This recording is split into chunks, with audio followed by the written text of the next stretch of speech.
बहुत समय पहले की बात है। रामपुर गांव के पास जंगल के किनारे एक तालाब था, जिसे लोग मानसरोवर के नाम से जानते थे, जो कि हमेशा पानी से भरा रहता था, जिसके कारण उस तालाब में बहुत सारे अनेकों प्रकार की मछलियां, कछुआ, जीव जंतु रहते थे। ये तालाब इतना सुंदर और साफ सुथरा था कि रामपुर गांव के लोग इसी तालाब से पानी पीते थे। शाम ढलते गांव के अधिकतर लोग उसी तालाब के पास जाके बैठते थे, जिससे उनको शुद्ध और ताजी हवा भी मिलती थी। मानसरोवर तालाब में कई बगुले रहते थे, जो समय के साथ उस तालाब को छोड़कर जंगल से दूर एक नदी में जाकर रहने लगे। बगुलों को वहां पर और अच्छे अच्छे जीव जंतु खाने को मिलने लगे थे। एक समय ऐसा आया, मानसरोवर तालाब के सारे बगुले उड़कर दूर नदी में चले गए, जिसके कारण उस तालाब के अंदर रहने वाले सभी जानवरों के अंदर खुशी की लहर दौड़ पड़ी। लेकिन उन बगुलों में एक बगुला उस तालाब को छोड़कर नहीं गया, क्योंकि वो बहुत आलसी और निकम्मा था। वो अपने भोजन के लिए बिल्कुल मेहनत नहीं करना चाहता था, जबकि वह प्रतिदिन किसी टीले पर बैठकर बड़े बड़े सपने देखता रहता था, जिसके कारण वह बगुला कभी कभी बिना कुछ खाए ही सो जाता था। यही वह कारण था कि बगुला दिन प्रतिदिन बहुत कमजोर होता चला गया। एक दिन आलसी बगुले ने सोचा, हमारे सारे दोस्त भी यहाँ से चले गए, जो चापलूसी के कारण कभी कभी उसे कुछ खाने को भी दे देते थे। अब उस तालाब में उसका कोई नहीं बचा। बगुले ने फिर सोचा, अगर ऐसे चलता रहा तो समय से पहले मैं मर जाऊंगा। अब तो उम्र भी बहुत हो चुकी है, खाने के लिए कुछ न कुछ जतन करना पड़ेगा। और वह चिंतित हो उठा। अगली सुबह आलसी बगुला के दिमाग में एक चतुराई भरा उपाय सूझा। वह सुबह सुबह नदी के किनारे एक बड़े पत्थर पर जाकर बैठ गया और बहुत जोर जोर से रोने लगा तथा मोटे मोटे आंसू बहा रहा था। ऐसा करते हुए उसे सुबह से दोपहर हो चुकी थी।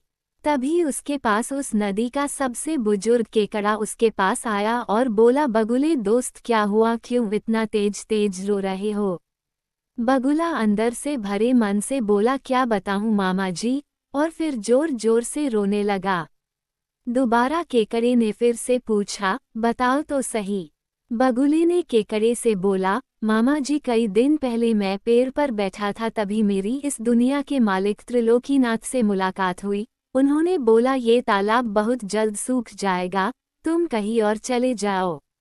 बगुला ने फिर बोला, मामा जी देखो, मैंने तब से मछलियों को खाना छोड़ दिया हूँ, जिसके कारण मैं पतला दुबला हो गया हूँ। मेरा क्या, मेरी तो कुछ ही दिन उम्र बची है। लेकिन इस तालाब में रह रहे सभी जीव जंतु हमारे भाई बहन की तरह हैं। तालाब सूख जाने की वजह से इनका क्या होगा? और वह जोर जोर से फिर रोने लगा। बगुले की सारी बातें बूढ़े केकड़े ने तालाब के सभी जीवों को बता दी। सभी इकट्ठा होकर बोले, चलो बगुला महाराज के पास चलो, वही कुछ हमें बचने का उपाय बताएंगे। बूढ़े केकड़े के साथ सभी जीवों को अपने पास आते देख बगुले के मुंह में पानी आ गया। केकड़े ने बोला, बगुला मामा आप ही बताओ, हम लोग कैसे बचे, क्या करें? बगुला केकड़े की बात सुन शांत हो उठा, कुछ नहीं बोला। फिर सभी जीव बोलने लगे, बगुला महाराज बचा लो हमें। फिर बगुले ने बोला, मेरे पास एक उपाय है, आप सभी को एक एक करके अपनी पीठ पर बैठा के दूर नदी में छोड़ाऊंगा। उसकी बात सुन सभी खुशी से झूम उठे और जोर जोर से बोलने लगे, बगुला महाराज की जय। अब बगुला अपने शिकार अपने पास देख खुशी से गदगद था। उसी दिन से बगुला अपनी पीठ पर एक एक को बैठाकर तालाब के बगल में एक पहाड़ी पर ले जाता और उस जीव को मारकर खा जाता। देखते देखते बगुले के सेहत में सुधार होने लगा। तालाब के सभी जानवर एक दूसरे से बोलने लगे, देखो बगुला महाराज, जब से हम लोगों की मदद कर रहे हैं, इनकी सेहत भी ठीक हो चुकी है। ये सब देख केकड़े को संदेह होने लगा, वह बगुले की सेहत का राज जानना चाहता था। अगले दिन केकड़े ने बगुले से बोला, हमें कब ले चलोगे? बगुले ने बोला, आओ मामा जी, आज आपको ही छोड़ आता हूँ। केकड़ा बगुले के ऊपर बैठा कुछ दूर चलते ही उसको बहुत सारी हड्डियां और अस्थिर पंजे नीचे दिखने लगे। केकड़ा सहम गया और बगुले से बोला, बगुला महाराज ये नीचे क्या है? बगुला जोर जोर से हंसने लगा और बोला, मैं यही सभी को लाकर मारकर खा जाता हूँ, आज तुम्हारा नंबर है। तभी केकड़े ने अपने नुकीले पंजों से बगुले की गर्दन को दबोचकर पकड़ लिया और तब तक नहीं छोड़ा जब तक बगुला मर नहीं गया।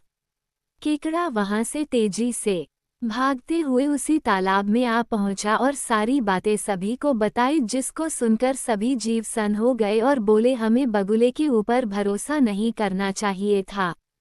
नैतिक सीख, हमें किसी अनजान की बातों में नहीं आना चाहिए।